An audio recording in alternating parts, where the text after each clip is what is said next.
वो लड़का जिसने आरा के एक छोटे से गांव जोकड़ी से अपना सफर शुरू किया, जिसके पास कभी साइकिल खरीदने तक के पैसे नहीं थे, लेकिन आज उसके पास करोड़ों की गाड़ियां और करोड़ों दिलों पर राज करने वाला नाम है। लोग इन्हें भोजपुरी का सलमान खान कहते हैं, तो कोई इन्हें सिंगिंग का बेताज बादशाह कहते हैं। मेरे भाई ये सब नाम दिए हैं पावर स्टार।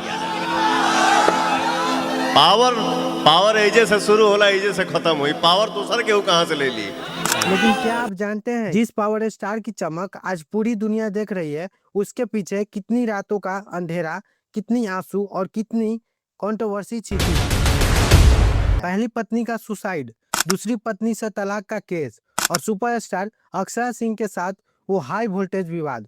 आखिर पवन सिंह की जिंदगी में इतना लफड़ा क्यों है? काहे पवन सिंह की किस्मत में सुख कम और संघर्ष ज्यादा लिखल बा?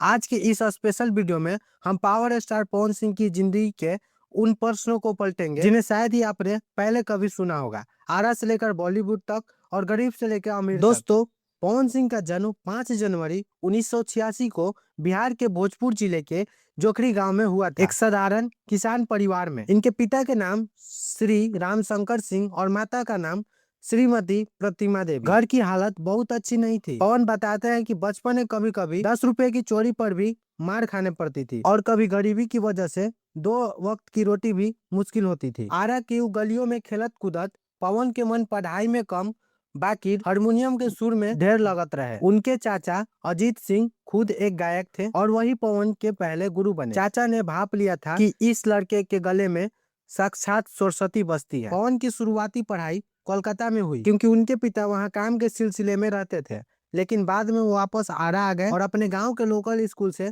बाकी की पढ़ाई पूरी की। लेकिन कॉलेज की किताबों से ज्यादा उन्हें रियाज पसंद था। वो घंटों अपने चाचा के साथ बैठकर संगीत सीखते थे। पवन सिंह ने महज 11 साल की उम्र में अपना पहला एल्बम ओढ़निया वाली 1997 में निकाला। छोटे से पवन ने अपनी आवाज का जादू बिखेरना शुरू तो कर दिया, लेकिन असली पहचान अभी बाकी थी।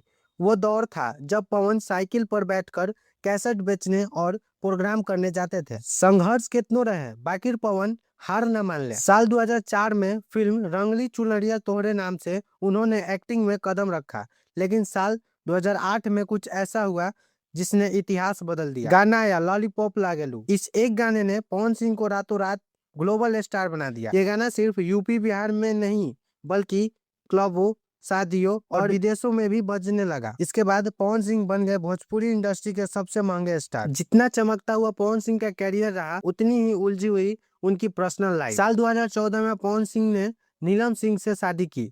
सब कुछ ठीक चल रहा था, लेकिन शादी के महज 3 महीने बाद ही मुंबई के फ्लैट में नीलम ने कर लिया। इस खबर ने पूरी इंडस्ट्री को हिला दिया। पवन पर कई आरोप लगे, वो टूट गए थे। पवन कहले रहन कि हमार दुनिया उजड़ गई, लेकिन वक्त बीतता गया। पवन का नाम सुपरस्टार अक्षरा सिंह के साथ जुड़ा। दोनों की जोड़ी सुपरहिट थी। खबरें थी कि दोनों शादी करेंगे, लेकिन फिर आया एक ऐसा मोड़ जिसने सबको हैरान कर दिया। साल 2018 में पवन ने अचानक बलिया की ज्योति सिंह से दूसरी शादी कर ली।